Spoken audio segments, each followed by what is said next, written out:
Hello everyone, welcome back to our channel English माध्यम के platform पे मैं हूं आपकी एडुकेटर प्रियंका ठाकुर।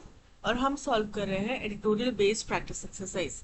स्टार्ट करते हैं आज का session with thought of the day, that is you only fail when you stop trying. यानी कि आपकी हार तभी होती है जब आप कोशिश करना बंद कर देते हैं। अगर अदरवाइज आप जितने बार भी फेल हो उसके बाद आप फिर से उसी दृढ़ निश्चय के साथ में, हालांकि ये जरूरी नहीं है कि आप निराश नहीं होंगे, निराशा होती है। जब आप विफल होते हैं तो निराशा होती है, पर उस निराशा को नजरअंदाज करके या उस जो भी गलतियां हुई हैं, जो भी विफलता हाथ में लगी है, उससे सीख लेकर आगे बढ़े, फिर से प्रयास करें, फिर से कोशिश करें तो सफलता जरूर मिलेगी। लेकिन अगर उस गलती से बिना सीख लिए फिर आप कोशिश करना ही छोड़ दें तो सफलता आपको नहीं मिलेगी। ठीक है, चलिए स्टार्ट करते हैं। Reading comprehension and practice exercise for SSC CGL 2024। Not since the Harshad Mehta scam of 1992 has India's securities regulation and oversight come under such scrutiny। बोल रहे हैं जब से हर्षद मेहता का 1992 का स्कैम हुआ है, इंडिया सिक्योरिटीज रेगुलेशन और हिंदुस्तान का सिक्योरिटीज रेगुलेशन और ओवरसाइट जो है वो कभी भी इस तरीके से जांच के घेरे में नहीं आया। जब से हर्षद मेहता का केस हुआ था 1992 में, उसके बाद में कभी भी ऐसी कोई वजह नहीं मिली जिसकी वजह से हमें अपनी ये जो सेबी है इसके ऊपर शक करना पड़े।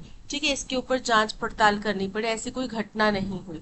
ठीक है, securities and exchange board of India SEBI which established as statutory body that year। बोल रहे हैं जो securities and exchange board of India है सेबी, जिसको उसी साल, दैट ईयर मतलब उसी साल, कौन से साल का जिक्र किया गया है, 1992 का जिक्र किया गया है। तो 1992 में जिसको हम इन्होंने क्या किया था, स्टैचुरी बॉडी मतलब इसको लीगल अथॉरिटी बनाया था, बाय लॉ इसको पारित किया गया था। तो जिस साल में इसको स्टैचुरी बॉडी बनाया गया, it was constituted as a non statutory body in April 1988 through a resolution of government of India. क्योंकि इसका जो संस्थापन हुआ था 1988 में गवर्नमेंट ऑफ इंडिया द्वारा, वो संविधान पास करके एक नॉन स्टैचुरी बॉडी के तौर पर किया गया था। नॉन स्टैचुरी बॉडी मतलब जो और कोई लीगल ऑर्गेनाइजेशन नहीं है, लीगल संस्थान नहीं है। ठीक है, तो वैसे इसका जब ये बनाई गई थी तब ये नॉन स्टैचुरी बॉडी के तौर पर बनाई थी, लेकिन 1992 में इसको स्टैचुरी बॉडी बनाया गया था। Now faces allegations of bias and conflict of interest right at the top। अब इसके ऊपर आरोप लगे हैं कि भाई ये बायस है मतलब पक्षपाती है। एलिगेशंस मतलब आरोप लगे हैं, और पक्षपाती होने के, और कन्फ्लिक्ट ऑफ इंटरेस्ट यानी कि किसी के हितों के में इनका, जैसे खुद का कोई इंटरेस्ट है या किसी दूसरे का, इनके जान पहचान वाले का कुछ हित है, उसके लिए कुछ काम इन्होंने किया है। राइट एट द टॉप, कहाँ पे राइट एट द टॉप मतलब एकदम शीर्ष पे मतलब इनके सबसे टॉप लेवल के अधिकारियों के अंदर में। The stakes are much higher with the Indian stock market now a 5.3 trillion financial power house. तो ये कंपैरिजन कर रहे हैं हर्षद मेहता वाले स्कैम से कि इस बार जो दाव पे लगा है, जो इस बार दाव पे लगा है वो बहुत बड़ा है, क्योंकि हिंदुस्तान के स्टॉक मार्केट की इस वक्त की कीमत 5.3 ट्रिलियन डॉलर्स है। फाइनेंशियल पावर हाउस मतलब ये फाइनेंस का एक बहुत शक्तिशाली संस्था है। Over the years, SEBI has put in place robust systems of checks and balances that have constantly evolved to ensure that India's securities market and financial system gain the reputation of being one of the most reliable globally। बोल रहे हैं कि पिछले कुछ सालों मतलब जब से संस्था बनी है तब से लेके अब तक कई सालों के प्रयास के बाद में सेबी की जो रेपुटेशन है वो एक रोबस्ट सिस्टम की बन चुकी है। रोबस्ट मतलब एक दृढ़ मजबूत सिस्टम की बन चुकी है, जो कि चेक्स एंड बैलेंस रखता है। चेक्स एंड बैलेंस रखता है मतलब नियंत्रित करता है, रेगुलेट करता है किसको, दैट हैव कॉन्स्टेंटली, ये हमारी स्टॉक मार्केट को रेगुलेट करता है। that have constantly evolved to ensure that India's securities market and financial system gained the reputation of being one of the most reliable globally. तो इसके अंदर भी सेबी के अंदर भी निरंतर कुछ ना कुछ बदलाव परिवर्तन आते रहे, इनका सिस्टम परिवर्तित होता रहा ताकि हिंदुस्तान के जो स्टॉक मार्केट है फाइनेंशियल सिस्टम है उसकी छवि ऐसी बन जाए, रेपुटेशन यानी कि छवि ऐसी बन जाए कि दुनिया में ये सबसे ज्यादा भरोसेमंद मार्केट हो। ठीक है, सबसे ज्यादा रिलायबल मतलब सबसे ज्यादा भरोसेमंद मार्केट हो। ऐसी छवि बनाने के लिए सेबी में निरंतर कुछ ना कुछ परिवर्तन लाए गए।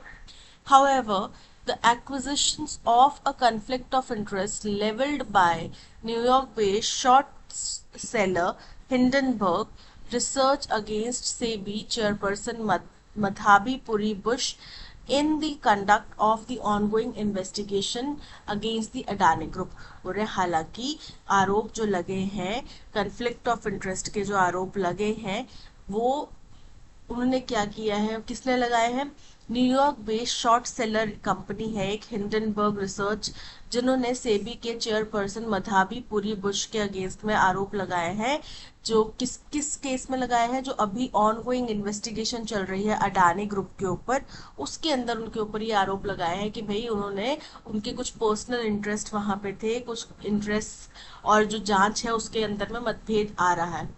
The Ahmedabad-based global infrastructure to FMCG major बोल रहे हैं। और अडानी ग्रुप क्या है? अहमदाबाद बेस्ड कंपनी है जो कि एक ग्लोबल मैन्युफैक्चरिंग कंपनी है, इंफ्रास्ट्रक्चर कंपनी है, और इंफ्रास्ट्रक्चर से साथ साथ ही FMCG की भी बहुत बड़ी कंपनी है।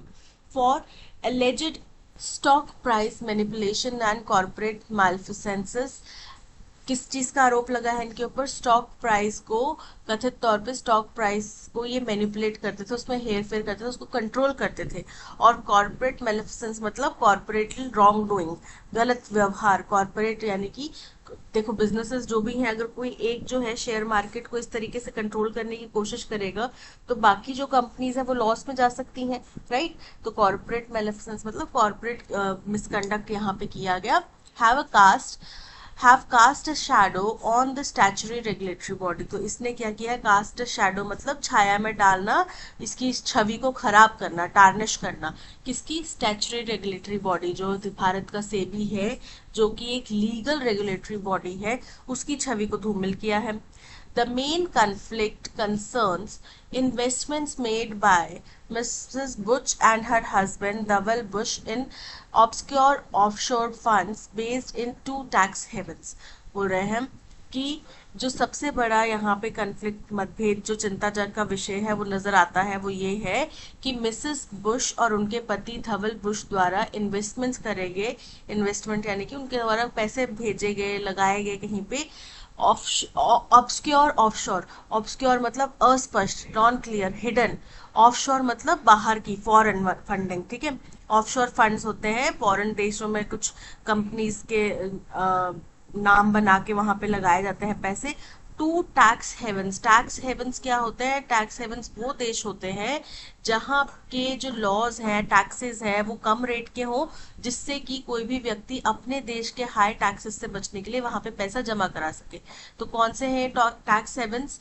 Bermuda and Mauritius, where Adani group chairman Gautam Adani's brother Vinod Adani had allegedly also made investments। Mauritius और बर्मुडा है जहां पे अडानी ग्रुप के जो चेयरमैन है गौतम अडानी, उनके भाई विनोद अडानी के कथित तौर पे उनके भी वहां पे इन्वेस्टमेंट्स हैं। ठीक है। A second conflict arises over the Bush consultancy firm in Singapore. और जो दूसरा मतभेद है वो ये आता है कि भाई जो बुश दंपति हैं, इनकी एक कंसल्टेंसी फर्म है। ठीक है, कहाँ पे? सिंगापुर में और इंडिया में। That the couple said were used by mister Bush to advise prominent clients in the Indian industry since 2019। जो कि इस दंपति ने कहा कि ये कंपनी केवल मिस्टर बुश संचालित कर रहे हैं, उनके द्वारा इस्तेमाल की गई, ताकि वो हिंदुस्तान में प्रोमिनेंट मतलब जो दिग्गज बड़े बड़े क्लाइंट्स हैं इंडियन इंडस्ट्री में, उनको सलाह मशवरा दे सके, उनके सलाहकार के तौर पे वहां पे काम कर सके। और ये काम कब से करे थे, कंपनी कब से स्टैब्लिश थी, 2019 से। It is not clear if some of them are SEBI regulated, पर इस बात का तो कोई तर्क यहाँ पे स्पष्टीकरण नहीं है कि क्या इनमें से जो जिन क्लाइंट्स को आपने सुझाव दिए वो सेबी के रेगुलेशन से रिलेटेड थे। तो आप खुद ही सोचो कि सेबी के चेयरमैन हैं, ठीक है, चेयरपर्सन है सेबी के, वो कुछ लॉज बना रहे हैं, कुछ लॉज, ताकि जो भी कोई फ्रॉड कंपनी है या वो लोग कोई भी मिसकंडक्ट करने वाले लोग हैं वो क्या करे, पकड़े जाए, ठीक है। लेकिन उनके हस्बैंड को भी इन लॉज के बारे में पता है, वो हो सकता है ये जो फ्रॉड कंपनी है ये उनके हस्बैंड की क्लाइंट है, और ये फिर इन लॉज में से कुछ उनको बता दे। पॉसिबिलिटी नहीं है क्या, उनको अपना बिजनेस तो चलाना ही है, तो क्या इस बात की संभावना नहीं है। The Bush claim that these firms went dormant immediately upon Mrs. Bush's acceptance of the whole time membership of SEBI's board।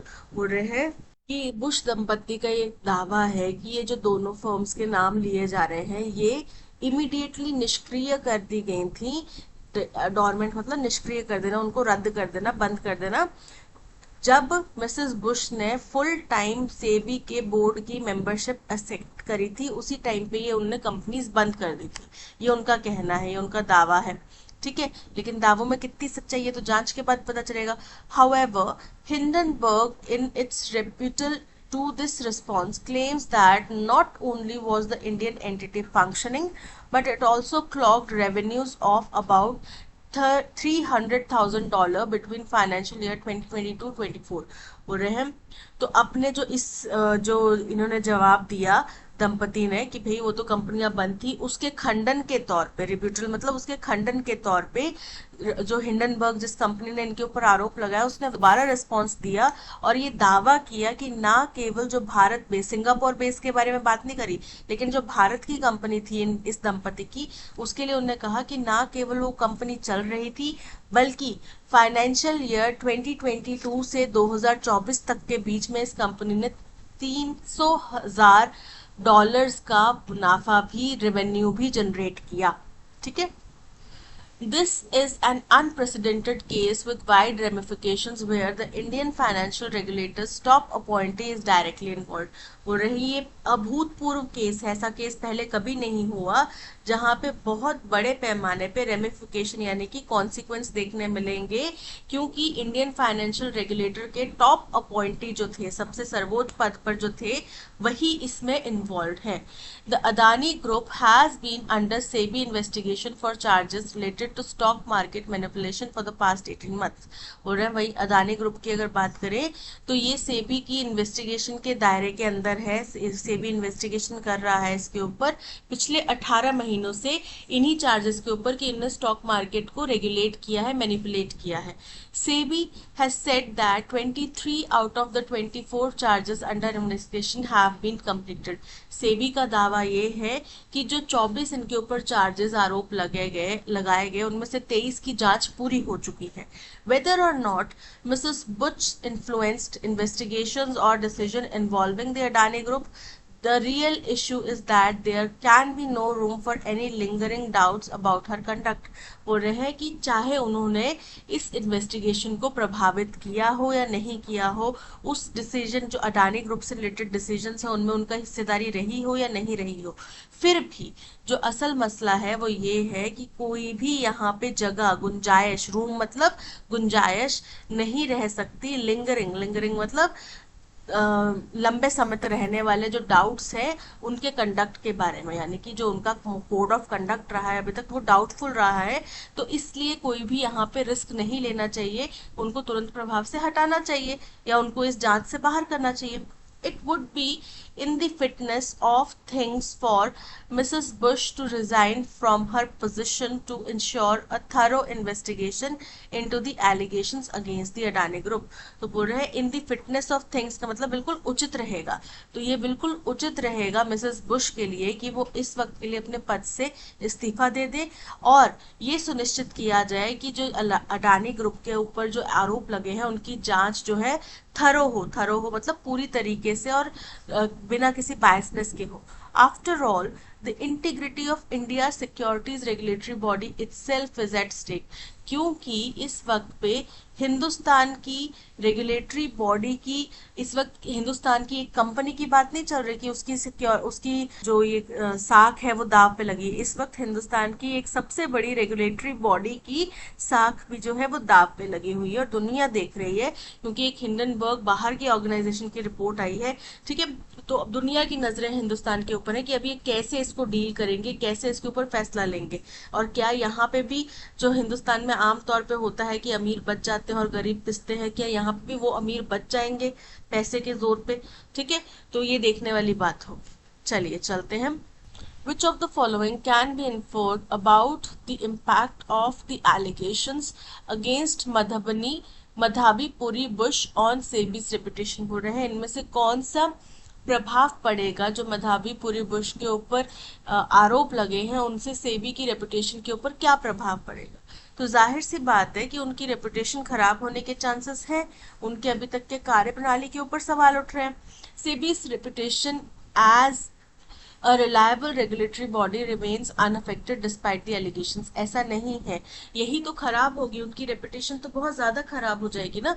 The allegations against Madhabi Puri Bush have caused a significant decline in SEBI's global reputation. तो global reputation में decline तब होगा जब उनका involvement सिद्ध हो जाता है, फिर उनके जो भी फैसले अभी तक लिए गए होंगे उनके ऊपर भी सवाल उठने लगेंगे, राइट। क्या वो भी किसी पर्सनल इंटरेस्ट में फैसले लिए गए थे पहले के, right. The acquisition have highlighted the robustness of SEBI's checks and balances. Incorrect है, robustness तो दिखी नहीं, मजबूती दिखी नहीं। चेक सेबी किस तरीके से जांच पड़ताल करता है, किस तरीके से निगरानी रखता है, वो तो मजबूती दिखी नहीं, वो तो लचर होती दिख रही है। The allegations have raised concerns about the integrity of SEBI's regulatory practices. बिल्कुल करेक्ट है कि क्या स्वायत्ता है, क्या वो इंडिपेंडेंट होते हैं, अनबायस्ड होते हैं, इन सब चीजों के ऊपर सवाल उठ खड़े हुए हैं। Option D is correct. The passage suggests that for a fair investigation, Madhabi Puri Bush should, तो फेयर इन्वेस्टिगेशन के लिए क्या सुझाव दिया गया कि उनको रिजाइन कर देना चाहिए अपने करंट पोजीशन से। Ignore the allegations against her, तो वो तो अभी यही कर रही है, नजरअंदाजी कर रही है। Continue to serve as SEBI's chairperson, ये भी वो कर ही रही हैं अभी, तो ये तो सुझाव नहीं दिया। Rescue herself from the investigation, की वो खुद को जांच से बचाए। तो देखो अगर वो खुद को जांच से बचा ही रही है, उनके पास पैसा बेहिसाब है, बचा भी सकती हैं, लेकिन देश के लिए बेहतर यही होगा कि वो इस वक्त अपनी पोजीशन से रिजाइन कर दे और इस जांच को बखूबी होने तक, अगर वो बिल्कुल पाक साफ निकलती हैं, उनकी कोई गलतियां नहीं निकलती हैं, बिल्कुल क्लियर निकलती हैं, तो जाहिर सी बात है कि वो वापस रिज्वाइन कर सकती हैं। लेकिन अगर दोषी पाई जाती हैं तो फिर उनको पद से इस्तीफा देना ही चाहिए, resign from her current position, और देशवासियों को ये विश्वास हो जाए कि भाई जो जांच है वो अनबायस तरीके से हो रही है, इसलिए उनको पद से इस्तीफा देना चाहिए।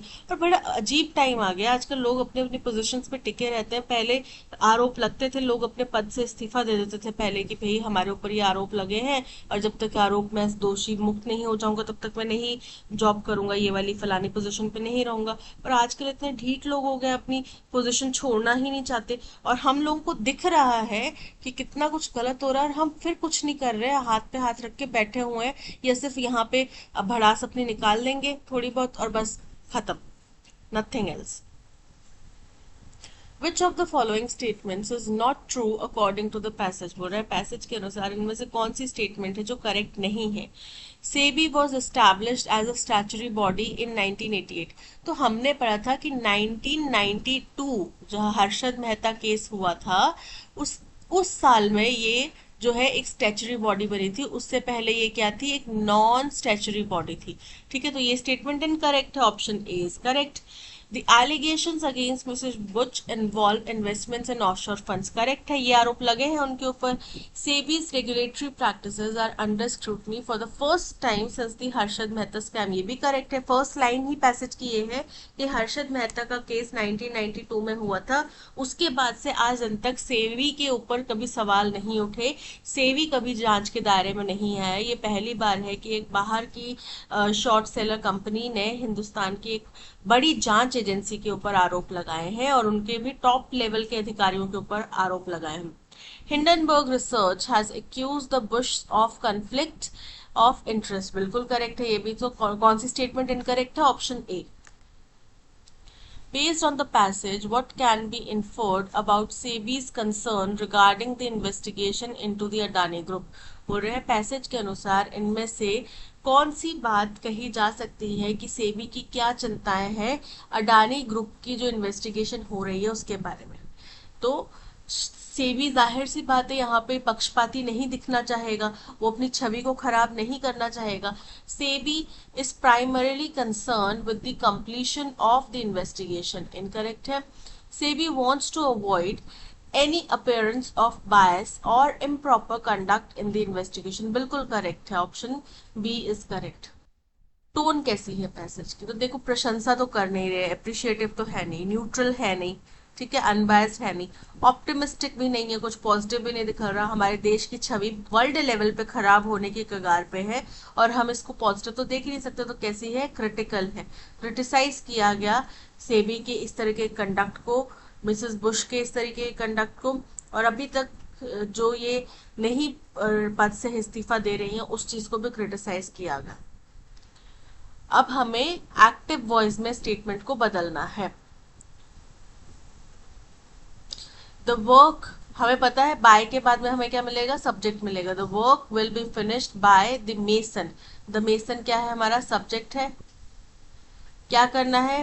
Will be finished, future tense की बात हो रही है कि कर दिया जाएगा, फ्यूचर में कर दिया जाएगा, राइट। और द क्या खत्म कर दिया जाएगा? द वर्क, कार्य खत्म कर दिया जाएगा। सो ये क्या हमारा ऑब्जेक्ट है। जो रिमेनिंग पार्ट है वो एज इट इज आ जाएगा with in a short time. तो क्या आ जाएगा? The mason will finish the work within a short time. The mason will be finishing, will be finishing नहीं आएगा, will finish आएगा। would have finished कर दिया होता अभी तक, तो अभी तक किया नहीं होता, वो कर देगा, फ्यूचर टेंस में हो रहा है। और जब एक्टिव पैसिव वॉइस होते हैं तब टेंसेस नहीं बदलते हैं, टेंसेस सेम रहते हैं। डायरेक्ट इनडायरेक्ट स्पीच में टेंसेस बदलते हैं। The mason would finish the work with in a short time, incorrect है।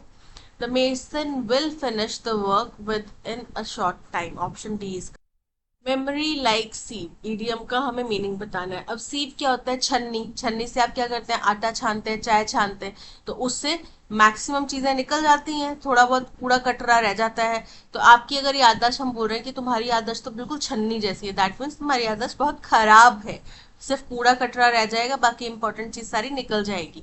बीइंग हेल्दी काफी अच्छी है, इनकरेक्ट है। पुअर मेमोरी, खराब याददाश्त है, option B is correct. He will be looking as if he has not sleeped. अब वो बोल रहे हैं कि वो ऐसे लग रहा था जैसे कि वो सोया ना हो, तो ही विल भी तो फ्यूचर की बात है कि वो ऐसा लगेगा, तो वो ऐसा लगेगा नहीं, वो ऐसा लग रहा था। क्या आएगा? ही लुक्स, क्योंकि सिचुएशन प्रेजेंट में है, राइट, तो सिंपल प्रेजेंट टेंस आएगा। He looks as if he has not slept. Medical terminology, terminologies नहीं होता, टर्मिनोलॉजी कोई वर्ड नहीं होता, क्या होता है? Medical terminology. टर्मिनोलॉजी मतलब शब्दावली, जो आप टर्म्स इस्तेमाल करते हैं, मेडिसिन की टर्म्स होती है, राइट, उसको बोलते हैं terminology. Option A B terminology, C, option C is correct. A person who loves and collects book, एक ऐसा व्यक्ति जिसको किताबें पढ़ना, उनको कलेक्ट करना बहुत पसंद है, उसको बोलते हैं बिब्लियोफाइल। क्या बोलते हैं? पुस्तक प्रेमी, bibliophile, option A is correct. Philanthropist, परोपकारी व्यक्ति। जियोलॉजिस्ट, भूविज्ञानी।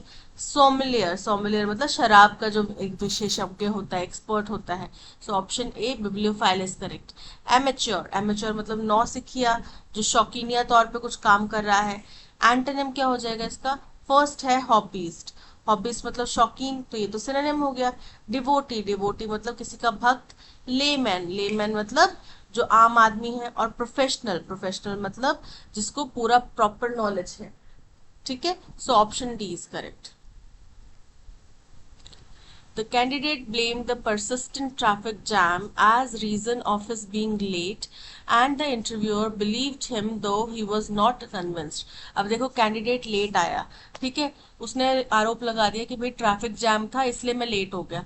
तो इंटरव्यू ने बोला कि चलो ठीक है, लेकिन उसको पूरी तरीके से विश्वास नहीं था कि वो बोलता चल ठीक है मान लेते हैं, पर उसको मन में ये था कि आए दिन तो लोग ऐसे ही बहाने बनाते रहते हैं, ठीक है। तो वो पूरी तरीके से कन्विंस नहीं था, पर फिर भी उसको उसको बेनिफिट ऑफ डाउट दे दिया। तो क्या हो गया, gave the benefit of doubt. Option A is correct. जैसे क्रिकेट में बैट्समैन और बॉलर दोनों अपील कर देते हैं, बैट्समैन ने बोला कि नहीं मुझे लग रहा है कि वो लगा बैट उस बैट के साथ में, लेकिन वो लगा नहीं, जो थर्ड एम्पायर है उसको भी समझ में नहीं आ रहा कि लगा है बैट के साथ में कि नहीं लगा है, तो क्या बेनिफिट ऑफ डाउट दे देते हैं ना बैट्समैन को कि चल ठीक है दे दिया उसको, हो सकता है ना लगा हो, ठीक है, आवाज किसी और चीज की आई हो, तो gave the benefit of doubt. Caves like Ajanta lie in perpetual darkness. Perpetual मतलब अनंत काल तक, तो इसका सिनोनिम क्या होएगा। अब अजंता की जो केव्स हैं, गुफाएं हैं, वहां पे घनघोर अंधेरा है, परमानेंट रहता ही रहता है अंधेरा, राइट। तो क्या हो गया, लंबे समय तक, परमानेंट काइंड ऑफ सिनोनिम क्या हो जाएगा, परमानेंट। परमानेंट भी परमानेंट मतलब जो स्थिर रहता है, स्थायी रहता है। एक्सट्रीम जिसमें बहुत ज्यादा का, बहुतायत की बात कर रहे हैं। ब्रीफ मतलब थोड़े समय के लिए। ह्यूज मतलब बहुत बड़ा। अब अंधेरे की क्वांटिटी कम ज्यादा बड़ा थोड़ा नहीं होती, ठीक है। अंधेरे की क्वांटिटी परमानेंट हो सकता है, एक्सट्रीम डार्कनेस हो सकता है, लेकिन यहाँ पे परपेचुअल बोला गया है, तो परपेचुअल का सिनोनिम है ऑप्शन ए, परमानेंट।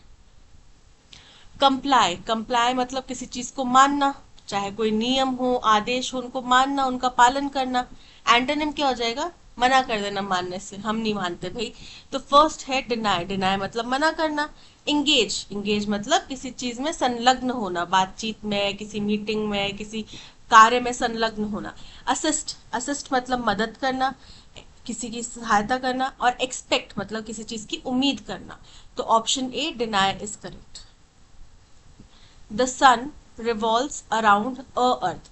हमारा एक सोलर सिस्टम है, ठीक है, एक सोलर सिस्टम है हमारा, उसके अंदर 8 प्लैनेट्स हैं। इन 8 प्लैनेट्स के सबके अपने पर्टिकुलर नाम है। अ अर्थ मतलब कोई एक अर्थ, पूरे ब्रह्मांड में कहीं पे बहुत सारी अर्थ है, उनमें से कोई एक अर्थ। लेकिन हमें पता है कि हम उस अर्थ की बात कर रहे हैं जिसपे हम रहते हैं, क्योंकि अर्थ एक ही है, एक ही ग्रह को अर्थ का नाम दिया गया है, ठीक है। मान लो कोई ऐसा अर्थ जैसा दिखने वाला और कोई ऑब्जेक्ट मिलता भी है बाहर सोलर सिस्टम में, अलग अलग यूनिवर्स में हमें, तो हम उसके साथ में अर्थ और साथ में उसका कोई कोऑर्डिनेट डाल देंगे या कुछ नंबरिंग डाल देते हैं, राइट। तो अर्थ एक ही है। जब एक ही पर्टिकुलर चीज होती है और हम उसी को रेफर कर रहे हैं, तो क्या आएगा, द अर्थ, ना कि a earth. The sun revolves around the earth. So a earth में एरर है, option C is correct. Between the two countries will inevitably, दोनों दो देशों के बीच में, विल इनएविटेबली काउंट। इनएविटेबली मतलब कि इसको टाला नहीं जा सकता, इस तरीके की इसकी गिनती होगी। द रीसेंट पॉलिटिकल इंसिडेंट, जो रीसेंट पॉलिटिकल घटनाक्रम है, हाल फिलहाल में हुआ जो पॉलिटिकल घटनाक्रम है, against the peace process. Against the peace process मतलब कि जो शांति की प्रक्रिया चल रही थी, शांति वार्ता चल रही हो दोनों देशों के बीच में, उसके विरोध में, उसके विपरीत में। तो जो रीसेंट पॉलिटिकल इंसिडेंट हुआ दोनों देशों के बीच में, वो क्या करेगा, विल इनएविटेबली काउंट, वो अगेंस्ट में काउंट, अगेंस्ट क्या करेगा, जिसको टाल नहीं सकते, उस तरीके से वो पीस प्रोसेस के अगेंस्ट में कार्य करेगा। सो द रीसेंट, सी हमारा फर्स्ट स्टेटमेंट है सभी में, अच्छा सी ही फर्स्ट स्टेटमेंट है। इसके बाद में आएगा बिटवीन, सी के बाद में आएगा ए, सी के बाद में ए आ रहा है ऑप्शन डी में, so option D is correct, C A B D, option D is correct. और ब्रेव मेन टू मेक, या फिर बहादुर पुरुष चाहिए बनाने के लिए। Money the chief object of his thoughts, पैसे को मुख्य पहलू बना दे अपने विचारों का। For a well educated intellectual, किसी पढ़े लिखे समझदार व्यक्ति के लिए। इट इज फिजिकली इम्पॉसिबल, ये फिजिकली इम्पॉसिबल है, यानी कि फर्स्ट स्टेटमेंट हमारा क्या होगा, D. It is physically impossible for a well educated intellectual or a brave man to make money the chief object of his thoughts, यानी कि किसी भी समझदार व्यक्ति के लिए पैसे को अपने विचारों का मुख्य मुख्य पहलू बनाने के लिए बहुत ही ये इम्पॉसिबल चीज है, राइट। तो अरेंजमेंट क्या बन रहा है, D, D C A B, D C A B, option B is correct. Mahesh attitude annoyed me and I blew into. कोई व्यक्ति है, वो आपको एकदम से गुस्सा दिला रहा है, आपको उसका बिहेवियर देख के गुस्सा आ रहा है, तो आप एकदम से गुस्से से क्या होंगे, फट पड़ेंगे, आप गुस्से में कुछ बोल देंगे।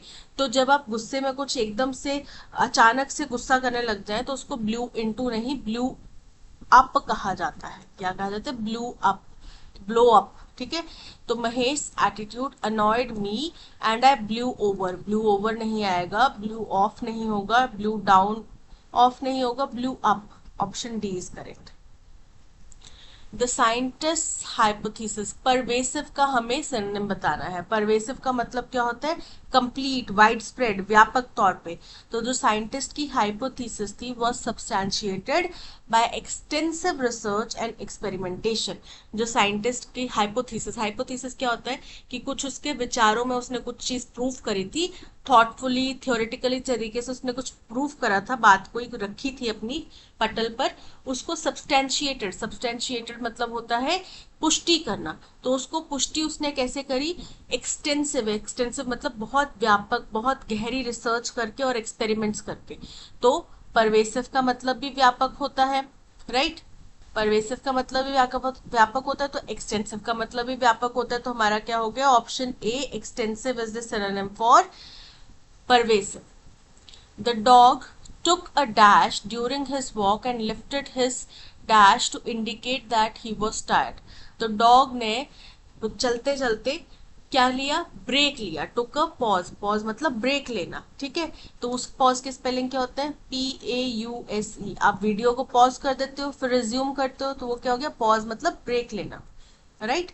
और फिर उसके बाद में उसने अपना पैर उठा दिया, पैर, डॉग के, कुत्ते के पंजों को क्या बोलते हैं, कुत्ते के पैरों को क्या बोलते हैं, पॉज। ठीक है, क्या बोलते हैं, पॉज। तो फर्स्ट ब्लैंक में आएगा पॉज यानी कि ब्रेक लेना, और सेकंड ब्लैंक में आएगा पॉज यानी कि उसके पंजे, उसने अपने पंजे उठा दिए, ये दर्शाने के लिए कि वो थक चुका है।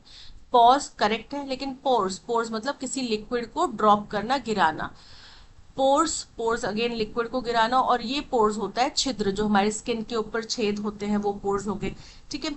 पॉज, पॉज मतलब कि पंजे, और पॉज मतलब कि ब्रेक लेना, लेकिन हमें पता है फर्स्ट ब्लैंक में पॉज आएगा, सो option D, pause and pause is correct. I have few deliberations for you, मेरे पास में कुछ विचार विमर्श है आपके लिए, कुछ गहरे विचार हैं आपके लिए। Don't leave your hard work to dash, अपना जो भी आपने मेहनत करी हो उसको आप छोड़े नहीं किसी चीज के लिए, to dash. If you have gone to the effort to complete a dialogue, अगर आपने इतनी मेहनत करी है कि आपने कोई बातचीत, कोई टास्क पूरा किया है, डैश फ्रिटर अवे। अब यहाँ पे डोंट था तो यहाँ पे भी डोंट से रिलेटेड या तो डोंट आएगा डायरेक्टली या फिर डू नॉट आएगा, ठीक है। Do not fritter away all the meaning you created by trusting your memory. तो जो भी फ्रिटर अवे मतलब नजरअंदाज करना, दूर करना किसी चीज को। तो बोल रहे हैं कि आपने अगर इतनी मेहनत से किसी टास्क को कंप्लीट करने की कोशिश करी है, तो आप केवल अपनी याददाश्त के ऊपर भरोसा मत रखो कि आपको पूरा का पूरा उस बातचीत का अर्थ, पूरा का पूरा उस कॉन्वर्सेशन की सारी चीजें याद रहेंगी, उस बातचीत के हर एक पहलू आपको याद रहेगा। इतना भरोसा अपने दिमाग के ऊपर मत करो, छन्नी है, कुछ चीजें निकल जाएंगी। Right down the dash of conclusion, आप जो भी कंक्लूजन तक पहुंचे हैं उसकी डिटेल्स लिखो, ठीक है। या तो बारीकियां लिखो या डिटेल्स लिखो, डिसीजंस की डिटेल्स लिखो, असाइनमेंट्स की डिटेल्स लिखो। Remember to record dash does what by one, तो ये याद करने की कोशिश करो कि क्या करता है कब, ठीक है। रिविजिट योर नोट्स एट की टाइम्स एंड डैश असाइनमेंट्स, फिर जो भी आपने नोट्स बनाए होंगे उसको जब इम्पोर्टेंट टाइम हो, जिस टाइम पे आपको मान लो कोई एग्जाम देना है, कोई असाइनमेंट बनाना है, उस दौरान पे आप उनको रिविजिट करो। रिविजिट करो मतलब दोबारा दोहराओ उनको, ठीक है। तो आप कहीं पे जाके थोड़ी उनको मिलेंगे, दोबारा उनको विजिट करेंगे, पर उसका मतलब क्या हो गया कि आप उनको दोहराओ। फर्स्ट है I have few deliberations for you, don't leave your hard work to, अब किसकी बात चल रही है, पूरे मेमोरी की बात चल रही है, तो मेमोरी के ऊपर मत ना छोड़ दो, यही बोल रहे हैं। डायरी, डायरी के ऊपर मत छोड़ो, नोट्स के ऊपर मत छोड़ो, किसी दूसरे व्यक्ति के ऊपर मत छोड़ो, या अपनी याददाश्त के ऊपर मत छोड़ो। सो ऑप्शन सी, याददाश्त के ऊपर मत छोड़ो। If you have gone to the effort to complete a dialogue, अगर आपने इतनी मेहनत करी है कि आपने कोई बातचीत है, कोई वाद विवाद है, कोई टास्क है वो कंप्लीट किया है, इतनी मेहनत करके आपने कोई टास्क कंप्लीट किया है, तो do not fritter away, does not यहाँ पे फिट नहीं होगा, डिड नॉट नहीं आएगा, हैड नॉट नहीं, क्या आएगा, do not. Option C is correct, क्योंकि सिंपल प्रेजेंट टेंस में चल रहा है पैसेज, सिंपल प्रेजेंट टेंस ही यूज होगा। Do not fritter away all the meaning you created by trusting your memories. Write down the dash of conclusions, जो भी आपकी डिटेल्स हैं, टाइटल्स मतलब उसके जो हेडिंग्स हैं, तो हेडिंग्स थोड़ी कंक्लूजन्स की लिखनी है। फेलियर्स, जो उसके विफलताएं निकली, कंक्लूजन्स की विफलताएं जो निकली उनको राइट डाउन करो। डिटेल्स, उसकी बारीकियां लिखो, उसकी जानकारी प्रॉपर तरीके से लिखो, A to Z, बीच में कुछ भी मिस मत करो। शॉर्टकट्स, शॉर्ट ट्रिक्स लिखो। तो शॉर्टकट्स लिखने से तो जो पूरा जिस्ट है वो तो आपको याद रहेगा नहीं, राइट? क्योंकि आप दिन में कितनी सारी, मान लो कोई मीटिंग है, आपने दिन में 4 मीटिंग करी है, आपको चारों मीटिंग्स की एक एक बात थोड़ी याद रहेगी, किस बंदे ने क्या बोला था। इसीलिए जब हम मीटिंग्स करते हैं तो मिनट्स ऑफ मीटिंग्स भी बनाए जाते हैं कॉन्फ्रेंस हॉल्स में। क्यों? ताकि पता चले कि किसने क्या सजेशन दिया, किस टाइम पे क्या डिस्कशन हुआ, हमने क्या क्या बातचीत करी, क्योंकि किसी को भी पूरा प्रॉपरली याद नहीं रहेगा, राइट? तो डिटेल्स लिखो कंक्लूजन्स की, डिसीजंस की और असाइनमेंट्स की। Remember to record dash does what by when. Remember to record who does what by when, कि कौन कब क्या करता है। which नहीं आएगा, who कौन, option B is correct. Revisit your notes at key times and dash assignments.